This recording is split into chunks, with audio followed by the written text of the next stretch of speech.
Bonjour tout le monde, bienvenue à une autre vidéo de Voyager en bouffe. Alors écoutez, cette fois, comme on disait, on a alterné. La semaine dernière, on a fait une recette de Belgique. Cette semaine, on fait une recette du Canada, en plus précisément du Québec.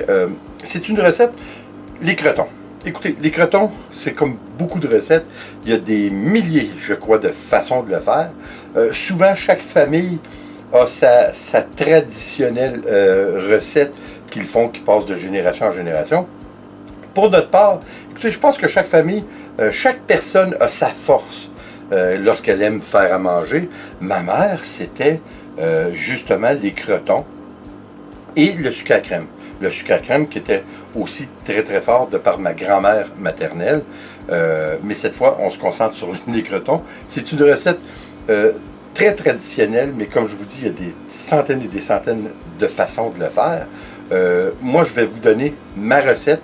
Ce que je vais faire à toutes les fois, je vais vous donner ma version à moi, qui est pas mal la version que ma mère faisait.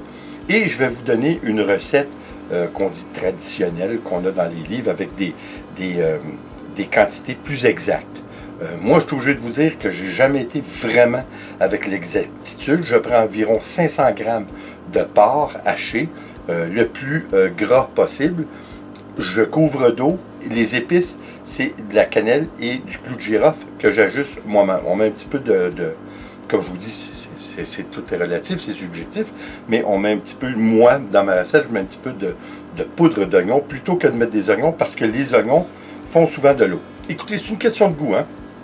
On réussit, il faut le faire un petit peu à toutes les sauces, comme ça, c'est de cette façon qu'on vient à le faire à notre façon et qu'on aime un petit peu mieux. Alors écoutez, j'espère que vous allez l'essayer. Comme je vous dis, je vous laisse les deux recettes, la recette traditionnelle et la mienne, qui est basée pas mal sur la recette de ma mère, qui était la même que ma grand-mère, et ainsi de suite. Alors je crois que c'est quand même assez générationnel et évidemment traditionnel, familial et tralala. Alors écoutez, j'espère que vous allez l'essayer, que vous allez l'apprécier.